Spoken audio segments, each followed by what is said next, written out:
Hello दोस्तों। ऐसे तो आप लोगों ने बहुत सारी कहानियाँ सुनी होंगी। श्री कृष्ण भगवान के बहुत सारे किस्से सुने होंगे।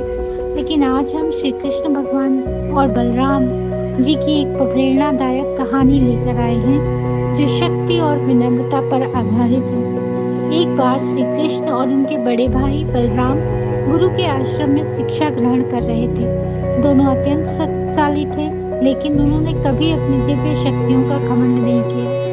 गुरुकुल की शिक्षा पूरी होने पर उन्होंने अपने गुरु से कहा, गुरुदेव, कृपया हमें गुरु दक्षिणा स्वीकार करने का अवसर दें। गुरु ने कहा, यदि तुम सचमुच मुझे प्रसन्न करना चाहते हो तो मेरे उस पुत्र को वापस ले आओ जो समुद्र में लापता हो गया था। हमें ये आभूषण और ये सारी चीजें नहीं चाहिए।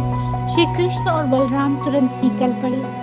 उन्होंने समुद्र देव से पूछा, फिर अनेक कठिनाइयों का सामना किया और अंततः गुरु के पुत्र को सुरक्षित वापस लिया।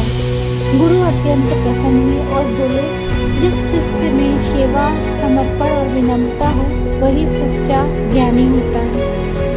तो बच्चों और व्यूअर्स, इस कथा से सीख मिलती है कि शक्ति का सबसे बड़ा आभूषण विनम्रता है और सच्चा ज्ञान वही है जो गुरु का सम्मान करे और उनकी बात माने, उनकी सेवा करे। तो उन्होंने ये नहीं कहा कि हम इतने आभूषण और इतनी सारी चीज़ें आपको दे रहे हैं, ये आप दक्षिणा में ले लीजिए। अपितु उन्होंने